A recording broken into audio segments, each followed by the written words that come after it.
मेरे पीछे भारतीय नौसेना के दो ताकतवर युद्धपोत आईएनएस विक्रमादित्य और आईएनएस विक्रांत नजर आ रहे हैं। आज तक पर पहली बार नौसेना प्रमुख एडमिरल आर हरिकुमार हमें बताएंगे कि किस तरह से दोनों युद्धपोत आने वाले दिनों में एक साथ युद्धाभ्यास का हिस्सा भी होंगे और अभी मिलन युद्धाभ्यास में भी भाग ले रहे हैं।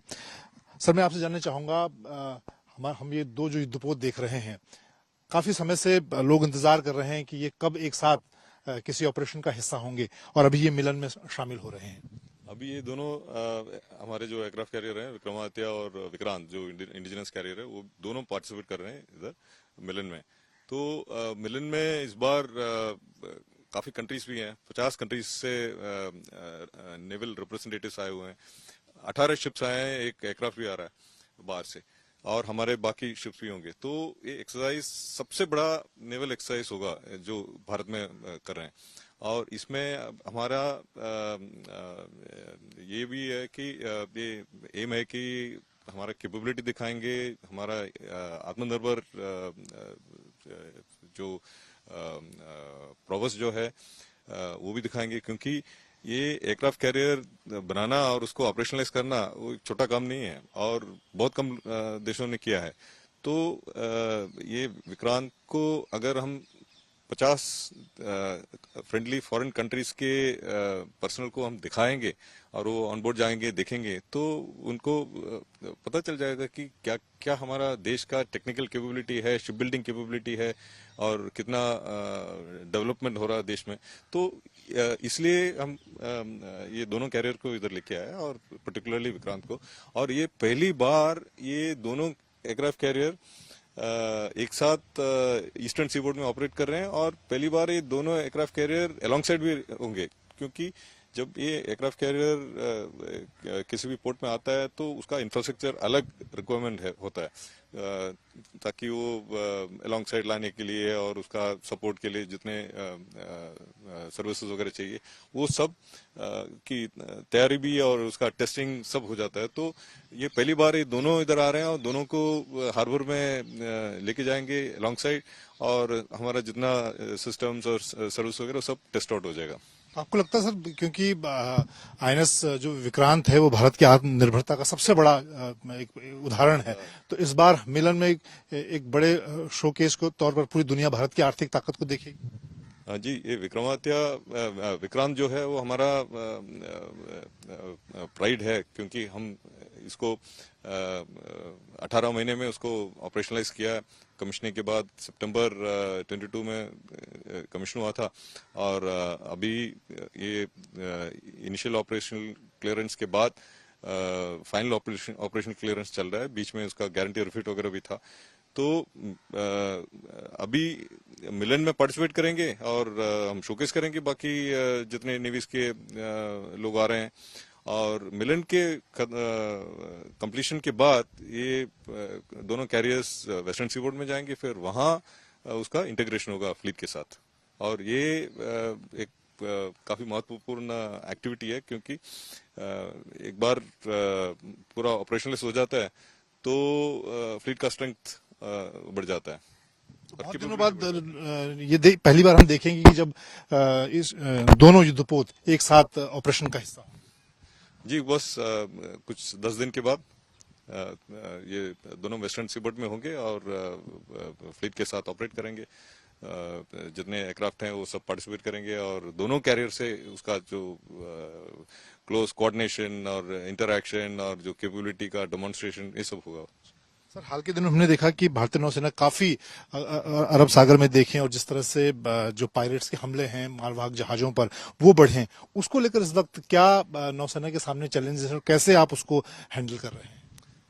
देखिए, ये एंटी पायरेसी ऑपरेशन तो 2008 से चल रहा है। मतलब हमारा करीब 108 जहाज 24/7 2008 से लेके आज तक ये एंटी पायरेसी ऑपरेशन में लगा हुआ था। लेकिन ये 2023 तक के थर्ड क्वार्टर तक ऑलमोस्ट ये पायरेसी एकदम जीरो हो गया था। और अचानक ये जब ये इजराइल हमास का लड़ाई शुरू हुआ था, उसके बाद ये हुती ने ये मिसाइल फायरिंग वगैरह स्टार्ट किया, तब ये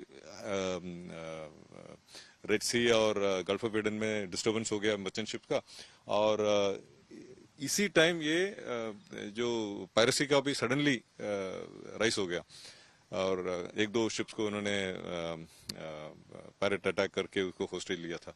तो हमने तुरंत शिप्स को डिप्लॉय करके हमारा कोशिश है कि इंडियन ओशन को एकदम फ्री, ओपन और सिक्योर, सेफ और रूल्स बेस्ड ऑर्डर होना चाहिए इंडियन ओशन में, ताकि सिर्फ हमारा ही नहीं बाकी देशों के भी जो मर्चेंट शिप्स हैं वो अपना काम करना चाहिए आराम से।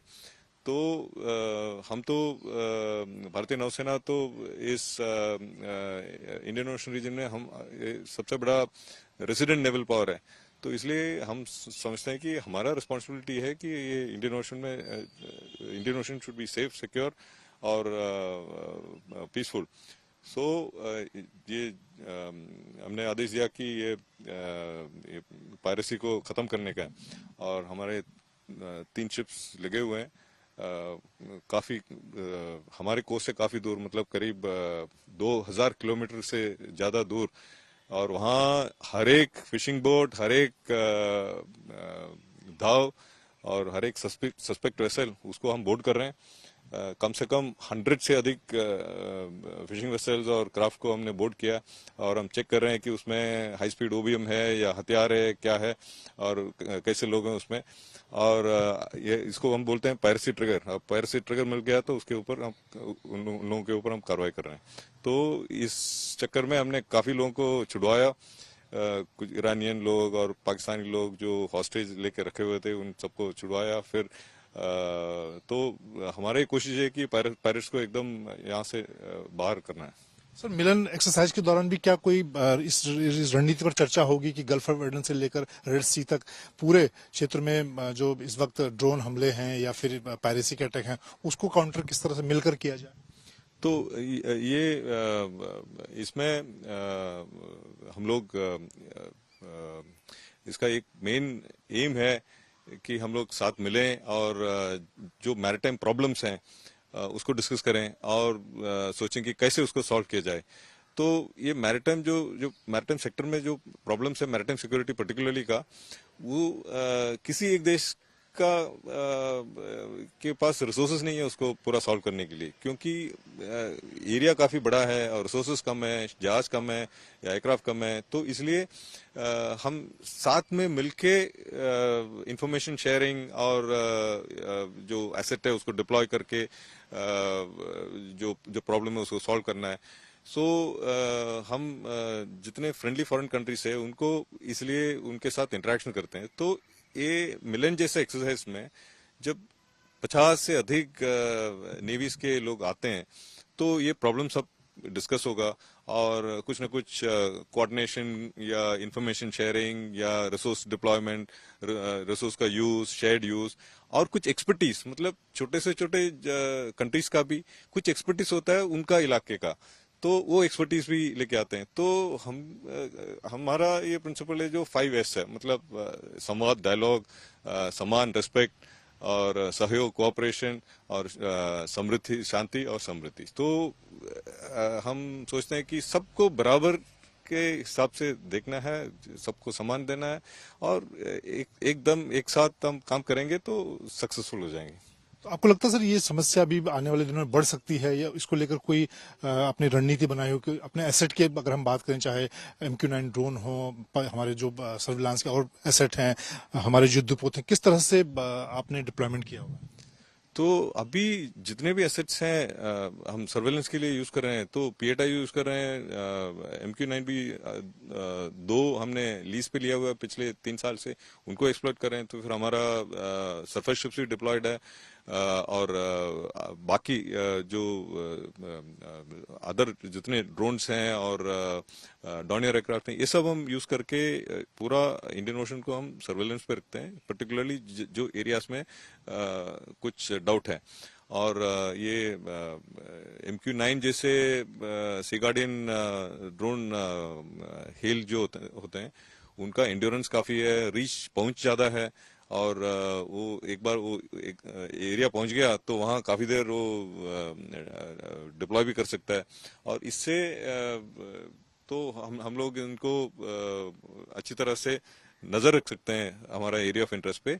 और ये इन्फॉर्मेशन जो है सब इंडियन हमारा जो IFC IOR है गुरुग्राम में वहां जाती है, और फिर उसको फिल्टर करके हम लोग एक कॉमन ऑपरेशनल पिक्चर बनाते हैं, और इसी में हम देखते रहते हैं कि ये कौन सा बोट है या कौन सा वेसल है जो सस्पिशियस है, और फिर उसके ऊपर हम कार्रवाई करते हैं। सर, एक आखिरी सवाल MQ-9 ड्रोन को लेकर, कब तक ये सौदा पूरा हो पाएगा और इसमें क्या इस वक्त प्रोग्रेस है? ये एक बड़ा केस है, और जो DSC ने क्लियर किया था, और उसके बाद हमने लेटर ऑफ रिक्वेस्ट फॉरवर्ड किया तो US गवर्नमेंट को, और वहां से वो लेटर ऑफ अवेलेबिलिटी जो है वो उसका ड्राफ्ट आया है। अभी उसका उनका जो गवर्नमेंट का कार्रवाई है उसको कांग्रेशनल कमेटी के सामने रखना पड़ता है, तो मेरे ख्याल से 1-2 महीने के अंदर वो आ जाएगा। फिर हम लोग इसका कॉन्ट्रैक्ट नेगोशिएशन वगैरह होगा, और जब कॉन्ट्रैक्ट साइन होगा उसके बाद कम से कम 3 साल तो लगेगा उसका पहला एयरक्राफ्ट आने में। बहुत धन्यवाद सर आज तक से बात करने के लिए।